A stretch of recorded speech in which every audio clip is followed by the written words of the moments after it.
എല്ലാവർക്കും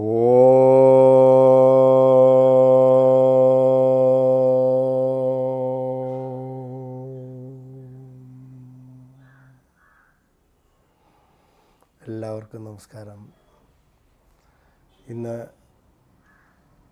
ഇന്നത്തെ വീഡിയോ ചിത്രീകരിക്കുന്നത് കൊല്ലത്തുള്ള നമ്മുടെ ശിവകുമാർജിയുടെ CVN കളരിയിൽ വെച്ചാണ്.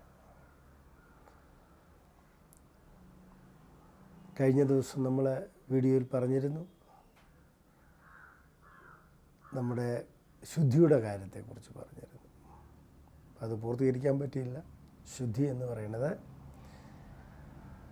ആന്തരികവും ബാഹ്യവുമായ എല്ലാ ശുദ്ധികളും നമുക്ക് അത്യന്താപേക്ഷിതമാണ്. വ്യക്തിജീവിതത്തിലും ഭവനത്തിലുമെല്ലാം ശുദ്ധി എന്ന് പറയുന്നത് വാസ്തുശാസ്ത്രപ്രകാരം അതിനെ വിലയിരുത്തുമ്പോൾ ഭവനത്തിൻ്റെ കാര്യങ്ങളിലേക്ക് വരാം. പ്രധാനമായിട്ടും നമ്മുടെ കിഴക്ക് വടക്കേ മൂല, വീടിൻ്റെ കിഴക്ക് വടക്കേ മൂല തൊട്ട് അവിടുന്ന് കോണോട് കോൺ ഒരു ലൈനിട്ടാൽ തെക്ക് പടിഞ്ഞാറേ മൂലയിലെത്തും.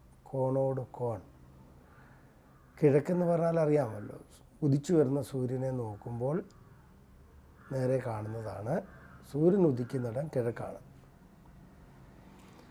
അപ്പോൾ വടക്കെന്ന് പറഞ്ഞാൽ നമ്മുടെ സൂര്യനെ നോക്കി നിൽക്കുന്ന ആളുടെ ലെഫ്റ്റ് സൈഡിൽ. എന്തുകൊണ്ടാണ് ഇങ്ങനെ പറഞ്ഞതെന്ന് ചോദിച്ചാൽ, ഇപ്പോഴത്തെ യുവതലമുറയ്ക്ക് വടക്കും കിഴക്കും ഒക്കെ പറഞ്ഞാൽ അവർക്ക് അറിയാൻ പാടില്ല എന്നാണ് തോന്നുന്നത്. മിക്കവാറും ആൾക്കാർ ചോദിക്കും, വടക്കോ? യെസ് വടക്ക്. കിഴക്കോ? യെസ് കിഴക്ക്. അപ്പോൾ ഈസ്റ്റ് നോർത്ത് എന്നൊക്കെ പറഞ്ഞ് നമുക്ക് അറിയാൻ വേണ്ടിയിട്ടൊന്ന് പറഞ്ഞേ ഉള്ളൂ.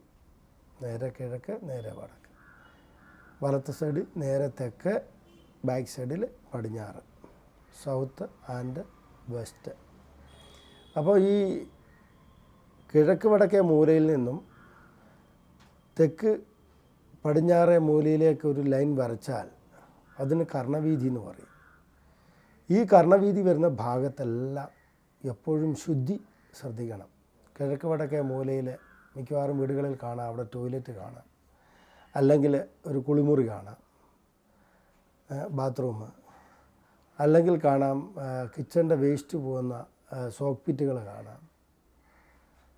അങ്ങനെ എന്തെങ്കിലും, അല്ലെ കുളിമുറിയിൽ നിന്ന് പോകുന്ന അഴുക്ക് ചാല്, എന്തെങ്കിലും ആ ഭാഗത്ത് പല വീടുകളിലും കാണാറുണ്ട്. അത് പ്രധാനമായിട്ട് നമ്മൾ മനസ്സിലാക്കേണ്ടത്, ആ ഭാഗം അശുദ്ധമായാൽ, കിഴക്ക് വടക്കേ മൂല അശുദ്ധമായാൽ, ഈശാന കോണം തന്നെ പേരുണ്ട്, രോഗം ഫലമായിട്ട് വരും, അലോഹ്യം ഫലമായിട്ട് വരും. വീട്ടിൽ സ്ഥിരമായി അലോഹ്യം ഉണ്ടാകാം. അതുപോലെ തന്നെ രോഗം ഒട്ടൊഴിയാതെ നിൽക്കും. ആ വീട്ടിലൊരിക്കലും ആരോഗ്യത്തോടെ വസിക്കാൻ പറ്റത്തില്ല. അത് ശാസ്ത്രവിധിയാണ്. അതുപോലെ തന്നെയാണ് നമ്മുടെ തെക്ക് പടിഞ്ഞാറേ മൂല, കന്നിമൂലയെന്നും പറയും. കന്നിരാശി വരുന്നത് കൊണ്ടാണ് അതിന് കന്നിമൂല എന്ന് പറയുന്നത്. ഈ കിഴക്ക് വടക്കേ മൂലയ്ക്ക് മീനൻ രാശി എന്നും പേരുണ്ട്. മീനം രാശിയിൽ മറ്റേത് കന്നിരാശി. കന്നിമൂലയെ അതുപോലെ തന്നെ ശുദ്ധമായിട്ടിരിക്കാൻ ശ്രദ്ധിക്കുക. അവിടെ ശൗചാലയം, സോക്ക് പിറ്റ്, സെപ്റ്റിക് ടാങ്ക്, പിന്നെ അഴുക്കുചാൽ ഒഴുകി കന്നിമൂലയ്ക്ക് പോവുക ഇത്യാദികളൊക്കെ വർജിക്കേണ്ടതായിട്ടുണ്ട്. ശുദ്ധിയുടെ കാര്യത്തിൽ നമ്മൾ പ്രത്യേകം ശ്രദ്ധിക്കേണ്ട ഈ രണ്ട് മൂലയും ഒരു ഭവനത്തിൻ്റെ ഏറ്റവും പ്രഥമമായി ശുദ്ധമാക്കി സൂക്ഷിക്കേണ്ട സ്ഥലങ്ങളാണ്. അത്രയൊന്ന് ക്ലിയറായി കഴിഞ്ഞാൽ തീർച്ചയായിട്ടും വീട്ടിൽ നിന്ന് രോഗം ഒഴിഞ്ഞു മാറി നിൽക്കും.